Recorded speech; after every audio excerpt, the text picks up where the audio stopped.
Assalamualaikum Pak. Ya, Waalaikumsalam. Ya, silakan Pak. Terima kasih Pak, mohon maaf Pak Fauzan Iya, Pak. Dari PT Fortuna.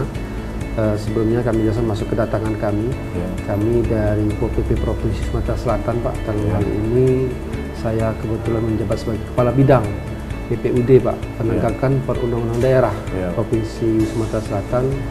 Kita kesini dalam rangka sosialisasi Pak dan pembinaan penegakan Perda dan Perkada Provinsi Sumatera Selatan, khususnya tentang Perda nomor 3 2011 tentang alat berat dan pajak air permukaan. Ini kan pajak nanti yang dihasilkan yang Bapak bayar ini nanti kan kegunaannya juga untuk pembangunan Pak Provinsi Sumatera Selatan, seperti contoh pembangunan jalan, jembatan dan sebagainya. Dan mudah-mudahan dengan kedatangan kami ini memperjelas kembali maksud dari penegakan Perda dan Perkada, khususnya Perda nomor 3 2011 tentang pajak daerah. Iya, Pak. Ini Pak Bangkali, Perda 3 2011 tolong dipelajari. Iya, terima kasih Pak. Dan berguna untuk Iya, Pak. Terima kasih Pak, kami mohon diri dulu sebelumnya. Sama-sama Pak.